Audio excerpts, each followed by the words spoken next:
Let's talk about what's new in the world of Pokemon. Alright, let's start off by taking a brief look at this new Pokemon. Its name is Wiglet. It is water type. Its classification is the garden eel Pokemon, and despite looking a heck of a lot like Diglett, it is not a regional form. It's a brand new Pokemon. Many times in the Pokemon franchise, people have critiqued Game Freak of being lazy with design choices, whether it's Pokemon being based on inanimate objects like Trubbish and Garbodor, or just the regional variants themselves being new versions of old Pokemon, or in the case of Sword and Shield, the animations of the characters and Pokemon were accused of being lazy and cookie cutter. Now, I've never been one to care for these critiques. I've been happy with every entry of the Pokemon franchise in some way, shape, or form. Maybe I didn't like everything about every single game, but I've always been happy with the product at the end of the day. While looking at Wiglet itself, how could it be considered lazy in its design? Well, let's think about it. The Pokemon Diglett has been around since Gen 1. And Diglett looks very similar to Wiglet.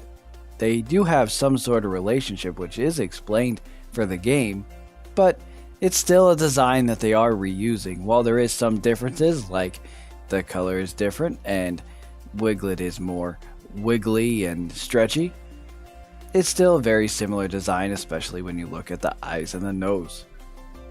And in the past, there's already been a regional variant of Diglett and Dugtrio. And just look at Dugtrio. Now that is Wiglet. But honestly, thinking about past games, this really isn't a new feature or design choice. Thinking about the Pikachu clones like Plusle and Minun and Emolga is a very similar concept to what they're doing with Diglett and Wiglet. Well, yes, the Pikachu clones do look quite a bit different than Pikachu versus Diglett and Wiglet. These really aren't that different of design choices. And thinking about it, this could be something that they're doing for older fans of the franchise or returning fans who haven't played a Pokemon game in years. It gives them something that's both familiar and new at the same time. There's definitely a few things I'd like to see them do with Wiglet that would really set it apart from Diglett and make it something maybe a little bit more special. I would like to see it have a third stage, whereas Diglett only has one evolution into Dugtrio, and even the Alolan version just is Alolan Diglett into Alolan Dugtrio. I'd like to see one more evolution beyond that, just to kind of set it apart and do something that does make it seem very unique to itself. I would also like to see its final stage, whether it's a second or third stage Pokemon, be a fully exposed creature. With Diglett and Dugtrio and now Wiglet, we can really only see half of the Pokemon because the rest is underground. And honestly, I'd like to see with this one that we get a full model of whatever this creature's final form is gonna be. I would really hate it to be just like Dugtrio where there's 3 of them, but it'd be like Wigtrio and honestly Alolan Dugtrio. Now that's Wigtrio, so I don't even know what you would call this thing. So hopefully it gets a fully exposed creature design, because I think that would be really cool and really set it apart from this very Diglett-like design. Alright guys, so what do you think? Do you think this is a lazy design choice on the part of Game Freak? Do you think it's a good idea to add something that's both familiar and new to the new game? And do you think there's a possibility that Wiglet could get a third stage and maybe a fully exposed creature or body design as well? Or do you think we're just going to get Wiglet and Wigtrio? In which case, my vote is out, and that's pretty lame. What's going on, guys? Flawless here, and today I want to talk about the early meta predictions I have for Pokemon Scarlet and Violet. And to make sure that this video doesn't become dated after a few months of the game being out, I'm going to use tried and tested VGC strategies and apply them to Pokemon and mechanics that have already been confirmed for Scarlet and Violet. So even if the Pokemon change in the meta as things go on, as they will, you'll still be learning valuable tips and strategies for playing competitive Pokemon in Scarlet and Violet. But without further ado, let's talk about what's new in the world of Pokemon. First, I want to talk about weather, because weather to me sticks out a lot as far as Scarlet and Violet with the Pokemon that they've already announced, and as well as the Terra typing mechanics. I think it'll be really strong in this game, and the early VGC formats as well as the later VGC formats. Weather is always a significant part of competitive Pokemon, but I think there's some really crazy stuff that we'll be able to do in these games in particular. So talking about rain first, I want to talk about the tried and tested duo Double Ducks. What I'm talking about here is Golduck and Pelipper. You use Pelipper to set up the rain, and Golduck, using its Swift Swim ability, takes advantage of the speed boost it gets from the rain. It also gets a power boost to its water type moves in the rain as well. And on top of that, you could use Golduck as your Terrestrialized Pokemon, switching to a Water Terra type, which will give you a boost on top of that. So now Golduck has the rain boost to its water attacks, it has the Terrestrialized boost to its water attacks, it has the same type attack bonus. So this is just tons of damage and speed coming off on turn 0.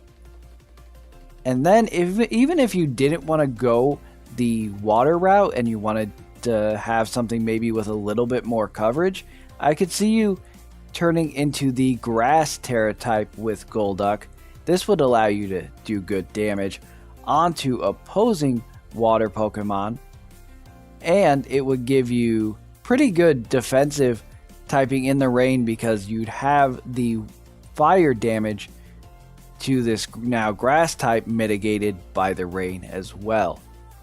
And it would also still be getting its Swift Swim ability. This you'd have to pair with the new move Terra Blast to really take advantage of it, but it's still a really cool concept and something that I think could be made good use of in competitive Pokemon. Not only will the rain heavily benefit your Golduck and the Double Duck strategy, as well as mitigate fire damage, it will also allow Pokemon who have access to moves like Thunder and Hurricane to have 100% accuracy on those powerful attacks. So on the flip side of rain, you have the sun. Whenever rain will be a viable option, the sun will be as well in order to counter it. But I think the sun will give us one of the craziest utilizations of weather ever in Pokemon Scarlet and Violet. What I'm talking about here is the utilization of the Chlorophyll ability in this generation. Chlorophyll is an ability that some grass Pokemon get that boosts their speed while they're in the sun. But the disadvantage that grass Pokemon have using Chlorophyll compared to water Pokemon using Swift Swim is that the sun won't boost the power of grass type attacks. But now, with the new Terrestrializing mechanic, you could Terrestrialize a grass Pokemon with Chlorophyll into a Fire Terra type. This would make it a fire Pokemon in the sun with the speed boost of Chlorophyll. It's absolutely insane. So let's look at the pairing of Lilligant and Torkoal utilizing the sun here and Chlorophyll ability. So Torkoal, of course, will set up the sun, and Lilligant will get that massive speed boost from the Chlorophyll ability, and then we'll Terrestrialize it to the Fire Terra type.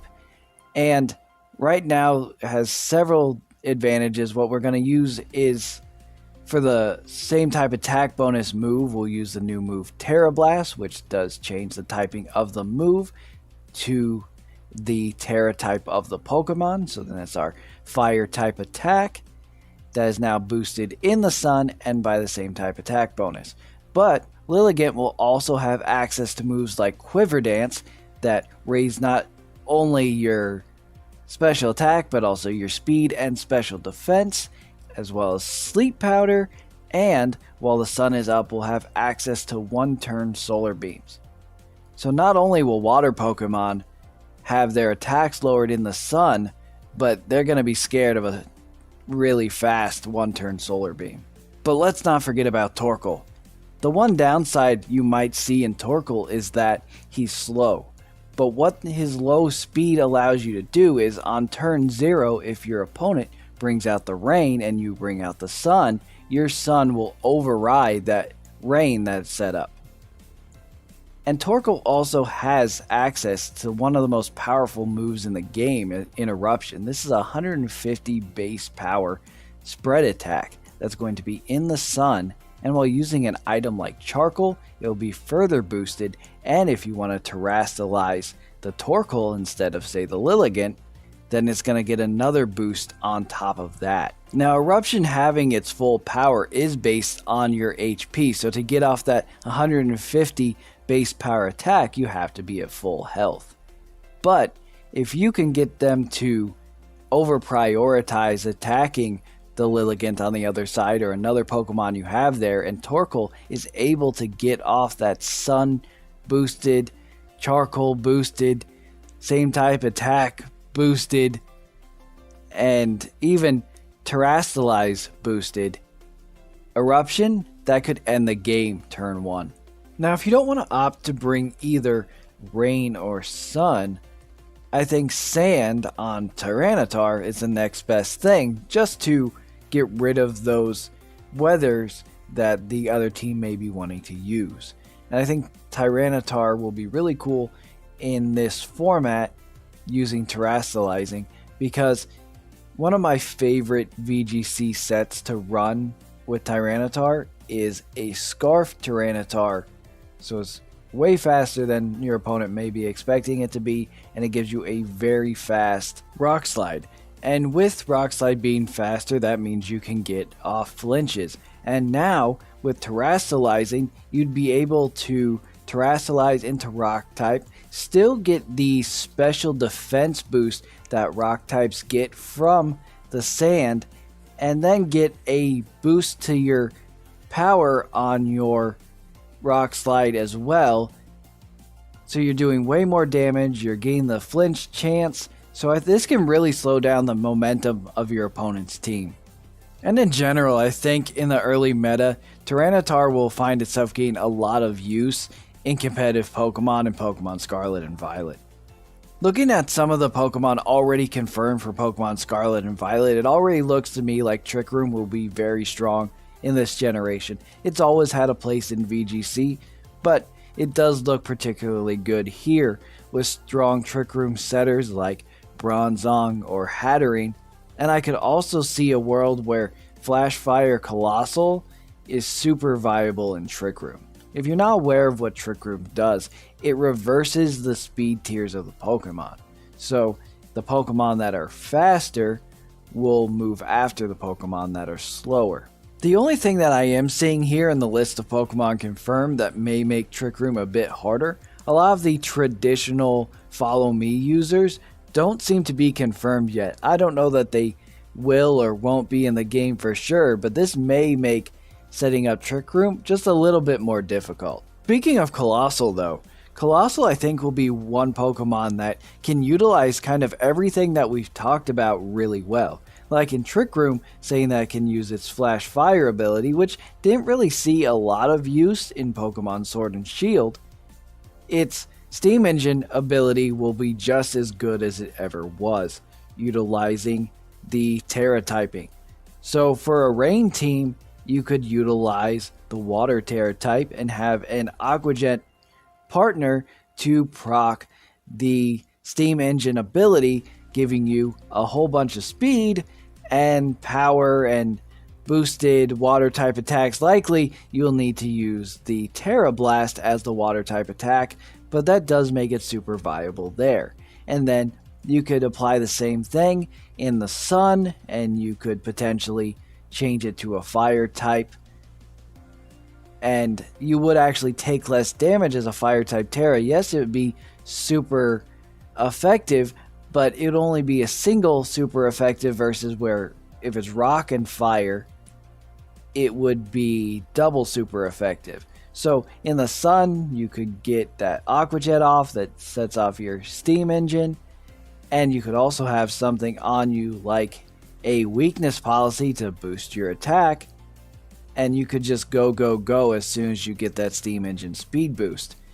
And this would also work a bit, I don't think quite as well, but there's a world where you could get to work in sand as well because of the special defense boost of rock Pokemon in the sand. However, the special defense boost will not mitigate the damage done to you by that Aqua Jet, so you may need to switch typings, maybe to the rock type, but you're still going to take super effective damage, and it's not going to be mitigated like, say, the sun or changing to a water Terra type. So I'm not sure that sand will work out all that well, but I think in a pinch it may be possible to get that to work. Now I want to bring up some Intimidate users, because Intimidate is a super viable ability within competitive Pokemon. What it does is it lowers the attack of each Pokemon on the other side of the field by 1 stage, and especially if both Pokemon on the other side of the field are physical attackers, that's super useful within the battle. The Pokemon with the Intimidate ability that I think will be very good early on will be Arcanine and Gyarados. I think they're obvious choices, and they're generally very good in early VGC meta. While I don't think he'll see as much use, I do think Crocodile is another solid option for an Intimidate user in the early metagame. That being said, as the meta evolves and the format evolves and we start getting other Pokemon allowed into the format via transfer, say like Incineroar, you can easily see how a Pokemon like Arcanine would go away at that point. And once they start allowing in non-restricted legendaries like Landorus Therian, it kind of seems like Arcanine, Gyarados, or Crocodile may see a lot less use at that point. But these Pokemon I do think will be very good early on in the format for a plethora of reasons. Alright, let's take a look at some Fake Out users, starting with Pikachu and Raichu. Pikachu and Raichu will always be good options for Fake Out users due to their access to the ability Lightning Rod, which will redirect electric moves. As far as Fake Out users go, I think Pikachu and Raichu will be the top picks for people running rain teams. Between Pikachu and Raichu, Raichu will always be the more consistent option here as a Fake Out user because of its better base stats, but Pikachu is often considered because pairing it with its item Light Ball, it can dish out quite a bit of damage. However, because it has less consistent speed than Raichu, and it won't have access to a Focus Sash because it will be holding the Light Ball, its longevity on the field is also lessened. Another great option for a Fake Out user is Hariyama, which will give you a much more bulky option than Raichu and Pikachu, especially with its ability Thick Fat, which halves the damage of fire and ice moves. But if you're looking for something more offensive as well, Hariyama has access to the ability Guts, and paired with the Flame Orb, you can do a lot of damage using that combination. The last Fake Out options I want to look at here are Sneasel and Weavile. I think these are really good picks if you're wanting to have a Pokemon that not only has Fake Out, but also has access to moves that could proc a weakness policy, moves like Ice Shard or Surf. These two Pokemon are very good at doing that, and actually between the two, I think Sneasel is better due to its ability Inner Focus, so it can't be flinched. So if you're trying to turn one proc a weakness policy, no one is going to be able to fake you out and prevent that. So between the two, I think Sneasel is better, but if you're not just looking to proc a weakness policy, or if you're just using the Ice Shard in order to do that, I think Weavile is still a good choice because then you have more damage options as well. With the lack of Dynamax, Fake Out will be a lot more effective in this generation than it was in Sword and Shield. That's why you really want to look at counters for it, if there is some. The one I'm looking at is Serena. Serena's ability, Queenly Majesty, negates all priority moves, which means no Fake Out and no Quick Attack, no Aqua Jets. So it's a really effective Pokemon, and I can see it fitting really well on both Rain and Sun teams.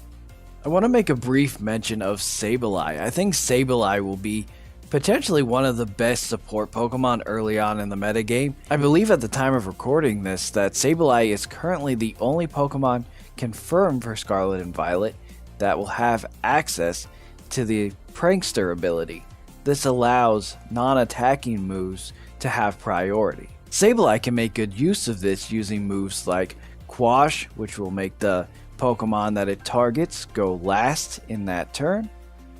And it also has access to Priority Will-O-Wisp, and it has access to Ally Swap, and it also has access to Fake Out as well if you want to use that. And some other obvious choices for the early metagame would be the pseudo-legendary dragons that we have confirmed in Hydreigon, Salamence, and Dragonite. They'll all be very good.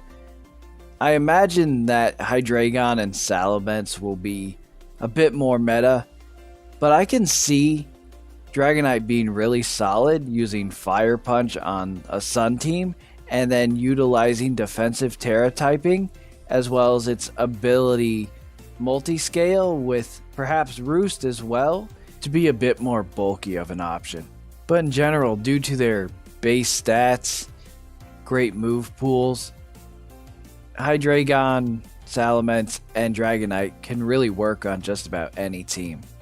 Last but not least, I want to do an honorable mention for Azumarill. Just because in any format Azumarill is in, using a Belly Drum set is incredibly dangerous. It's a huge threat because once you use Belly Drum, yes, it halves your health, but it maxes out your attack stat. And then at that point, Azumarill can pretty much just hit Aqua Jet and win games. So, I had to bring that up, and especially with being able to Terrasilize, that's even more damage on top of that. Even if the sun's up, even if it's a fairly bulky Pokemon, just an Aqua Jet's still going to do huge damage. What's going on, guys? Rye Flawless here, and today we're going to talk about the newly announced Pokemon Bellibolt and some of my theories about its utilization in the competitive scene. But without further ado, let's talk about what's new in the world of Pokemon. Alright, so Bellibolt is an electric type Pokemon, and based on its design it looks like it's going to be slow and bulky. These stats will benefit it in using its ability Electromorphosis. What Electromorphosis does is once Bellibolt is attacked, his very next electric type move will be charged up and be more powerful. One way to look at this is, once Bellibolt is attacked, it can retaliate back, doing more damage with its electric type moves from the boost from Electromorphosis. But looking at this from a VGC standpoint, we want this utilization of Electromorphosis to be more controlled and strategic.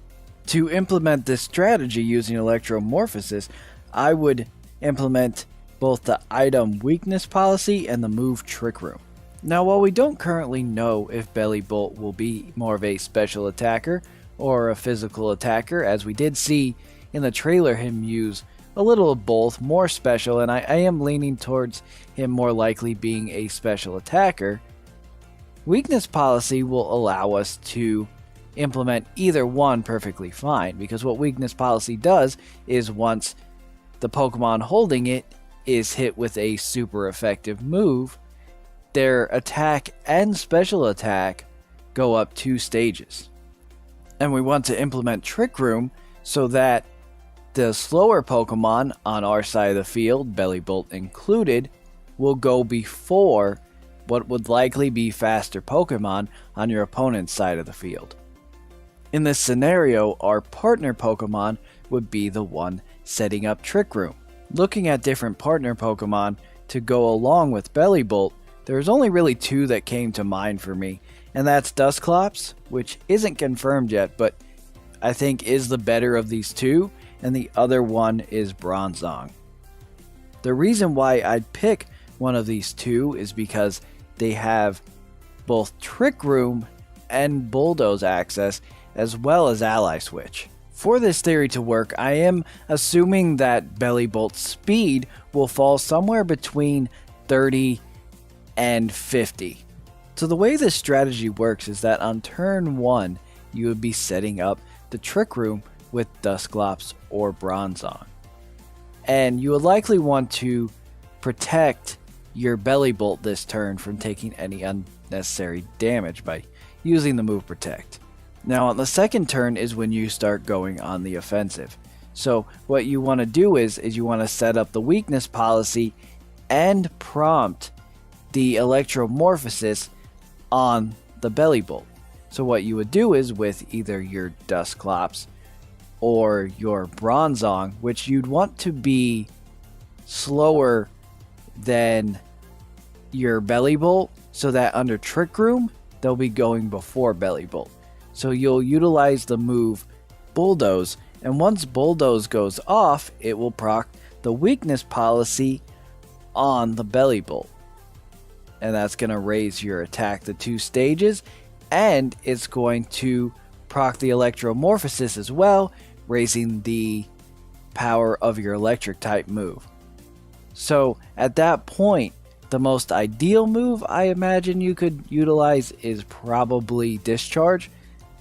That being said, that will hit your partner Pokemon, but it will hit both of the Pokemon on the other side of the field with a move that not only is boosted because your attack and special attack just went up 2 stages, but also the electric typing is boosted because of the Electromorphosis. With the chip damage from Bulldoze and the super powered Discharge from your Bellibolt, you should be able to do significant damage to the Pokemon on the opposite side of the field. And you can continue going for this turn after turn. You won't get the weakness policy procced again because it only works the one time. However, your attack and special attack will stay boosted the 2 stages as long as you don't switch out.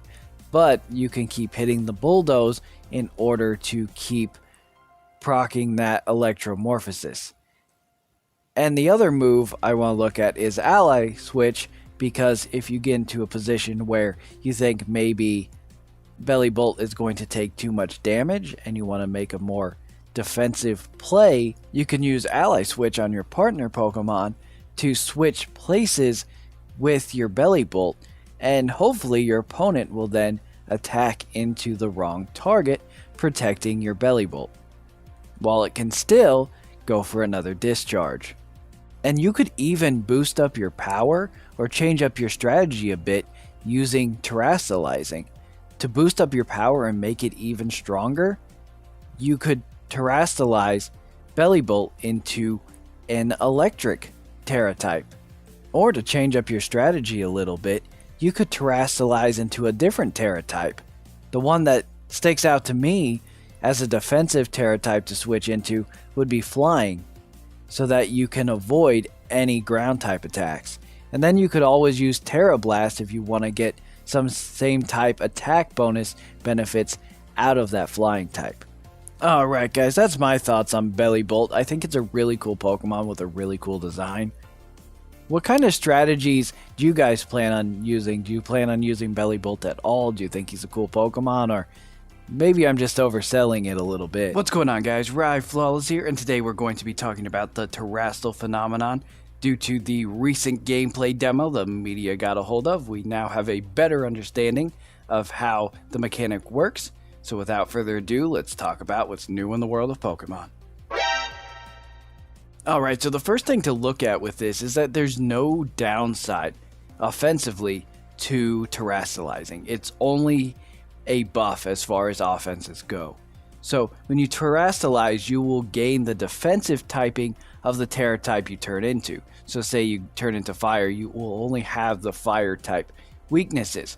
But if you had other typings prior, say you're a Water type Pokemon or something like that, you'll still get the same type attack bonus from those original typings that the Pokemon had. For example, let's look at Charizard. Not really sure why I'm picking Charizard, it was just the first 2-type Pokemon that came to mind. Charizard is fire and flying, and you could terrestrialize it into ground type to gain immunity to electric type attacks, if that's something that's threatening you or something that you feel like Charizard would need on the team that you're building. So he would get that immunity and only have the ground type weaknesses. But on the offensive side of things, he would get the same type attack bonus, aka stab bonus, for fire, flying, and ground type. So not only his fire attacks that he learns like flamethrower or fire blast, also flying moves like air slash or hurricane, but also ground type moves like scorching sand. And if you're not familiar with what the same type attack bonus buff is, it's 1.5 times the base power of the move. But if you're not looking to gain another type of stab move for maybe more coverage with a little bit more power to it, and you're just looking for more raw power, you could terrestrialize into a type that you already have. So we'll look at the same Charizard and say we terrestrialize it into fire, and you would still drop that electric type weakness. No, you wouldn't be able to be immune to it like with ground, but it would go down to a neutral hit versus the super effective hit when you still had the fire flying typing. On top of that, your fire moves will now get a 2 times boost or double, and your flying type moves will still have that 1.5 times buff. So now a flamethrower with that double is going to have a base power of 180. And these buffs don't even include other things that would raise your power, like stat increases, or held items, or weather. And a Pokemon in particular that I want to point out with this mechanic is Dhelmise. And Dhelmise isn't confirmed as of yet for Pokemon Scarlet and Violet, and I don't know if it will be, especially with how crazy this is. But with Dhelmise, it is a 2-type Pokemon. It's Ghost and Grass, so it gets its same type attack bonus in those 2 typings. But then also it has an ability called Steel Worker, which it gives it the same type attack boost in steel type moves as well. So now you could terrestrialize and have a 4th type that is same type attack boosted as well.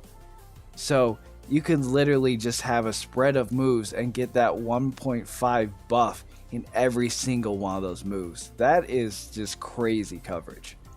Alright, the last thing that I want to talk about is Terra Blast. We now know that Terra Blast will be an 80 base power move, which means any Pokemon can terrestrialize, then have a 120 base power move because it will become the same type as their Terra type. And then, if you're the same type as the type you terrestrialize into, it will be a base 160 power move. Another cool thing about Terra Blast is that it will adapt to whichever type of attack is higher on any given Pokemon. So if you have a physical attacking Pokemon, its attack will be its higher attacking stat. So Terra Blast will become a physical attack in that case. But if you are a special attacker and have higher special attack, then Terra Blast will become a special attack. So it's really cool, it's very versatile, and with that 80 base power with the terrestrialized boost, it will be a very powerful attack. The only drawback of the move is if you don't terrestrialize that Pokemon, it will only be an 80 base power normal attack, which is probably less than ideal on most Pokemon. One of the best examples of this I talked about in my meta prediction video, and that's Swift Swim Golduck. If you turn Swift Swim Golduck into a grass Terra type and he has Terra Blast, he will have a 120 base power grass type move to hit opposing water types with. And he'll still have the speed boost from Swift Swim in the rain. And then even though it's becoming grass type, the fire type weakness it just gained will be mitigated by the rain being up. So it's super fast, super strong, It'll be able to hit Pokemon of the same type, and it'll still work really well in the rain. Alright guys, so that's my analysis of the Terastal phenomenon. But what do you guys think about it? I think that this is going to affect VGC in particular quite a bit going forward, or at least throughout this generation. I think it's going to be very hard hitting, a lot faster than the Sword and Shield meta and other metas prior. I think there'll be less opportunities for switching around and more defensive plays. I do think there's still room for defensive plays, but I do think speed control will be absolutely paramount in this meta game. So make sure you have your Tailwinds, your Trick Rooms, your Swift Swims, your Chlorophylls. Have some way of controlling the speed and putting it in your advantage. What's going on, guys? Rye Flawless here, and today we're going to be talking about the Pokemon that will be exclusive to Pokemon Scarlet and Violet. And there'll be no spoilers here. All the Pokemon that I am talking about have been confirmed for the game, and this will just be going over which ones are exclusive to which title. And I won't be talking about any of the new forms, the past and future forms, which we only got the trailer of the Donphan that will have an exclusive form in both Scarlet and Violet. So we're not really going to go into that, just the actual Pokemon that are exclusive to each version. But without further ado, let's talk about what's new in the world of Pokemon. Alright, first let's talk about the Pokemon that will be exclusive to Pokemon Scarlet. So starting off, we're going to look at Armarouge, which is a new Pokemon that will be exclusive to Pokemon Scarlet. After that, we have the Bronzong line, so Bronzor and Bronzong. And then we have the new cover legendary, which is Koraidon. And then we have some heavy hitters here, the Larvitar line or Tyranitar line, which is Larvitar, Pupitar, and Tyranitar. And last but not least for Scarlet, we have Stonjourner. Now let's look at the Pokemon Violet exclusives. So first off, we have the Salamence line, so Bagon, Shelgon, and Salamence. Then we have the new exclusive Suralege, which is like Armarouge, but in Violet we have this nice deep violet color Pokemon that has swords instead of the cannons that Armarouge has. Then we have Eskew, and then of course our cover legendary, which is Miraidon. And then last but not least, we have the Poltegeist line, which is Sinistea and Poltegeist. Now let's make things interesting. Looking at these lists of exclusive, which game do I think is the better of the two, just based on these Pokemon? At face value, I would honestly say that Scarlet looks to be the better version. Because me looking at from a VGC standpoint or a competitive standpoint, Bronzor and Bronzong, or Bronzong in particular, will be good in VGC for a Trick Room setter. And I've actually already talked about Bronzong for this generation in prior videos. And then Tyranitar is always a heavy hitter. It's one of my favorites throughout any of the games. So just looking at that, I think it's good for competitive as well, as it's just one of those favorite picks. But if I'm looking at just design-wise, I really do like Suralege over Armarouge, and I do like Miraidon over Koraidon. So, I mean, it really, at the end of the day, all just comes down to preference. However, if I was going to pick one that I thought was better if you're going to strategically pick a game for competitive, I would say that Scarlet has a bit of the edge there. We can't really guarantee if Koraidon or Miraidon will be good, in a restricted competitive format or not. So it is interesting to look at these two, and if I had to pick one that was better, I would say Scarlet.